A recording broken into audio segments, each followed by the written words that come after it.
A fire phoenix was unfortunately caught in a steel trap. Afanti planned to capture it and present it to the king. The pitiful phoenix pleaded with him for mercy, even shedding a single scalding tear. Seeing how heartbroken the phoenix was, Afanti felt a deep surge of compassion. He untied the heavy steel net. Having regained its freedom, the phoenix cast a grateful glance at him, then flapped its wings and soared into the sky. To repay Afanti's kindness, the phoenix left behind a magical feather that could protect him from harm in times of danger. But because Afanti failed to bring the phoenix back, he was arrested by the king. Afanti tried to pull out the feather to prove his story, but unexpectedly, the feather turned dull and lusterless. This caused everyone present to burst out laughing, believing that Afanti was making a fool of him. The king ordered him to be executed on the spot. Just as the executioner raised his axe, the feather suddenly burst into flames. Everyone looked up, only to realize the phoenix had sensed the danger and rushed over. The phoenix hovered right above the town, its warm radiance instantly illuminating the entire place. Only then did the people finally believe Afanti wasn't lying, praising him as a true hero.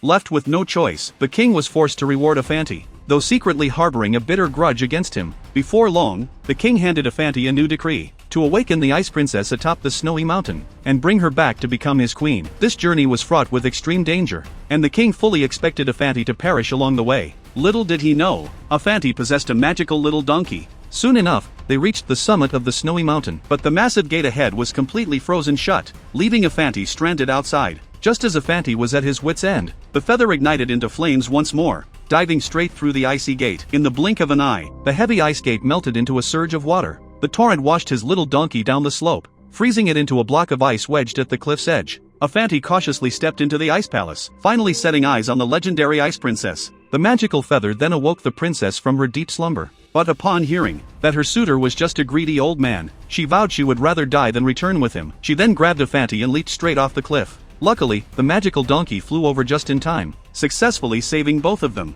Afanti safely brought the princess back to the royal palace, but the princess declared that without the ring left behind by her grandmother, she would refuse to marry the king. Upon learning that the ring had been swallowed by a giant whale, the king immediately summoned Afanti. Clearly, the task of retrieving the ring fell onto Afanti's shoulders once again. Riding his flying donkey, Afanti soared over the vast ocean. Unexpectedly, due to a sudden mishap, a flock of seagulls knocked them right out of the sky. As the little donkey pulled Afanti back up, they were astonished to discover that a colossal whale up ahead was actually chained tightly to the surface of the sea.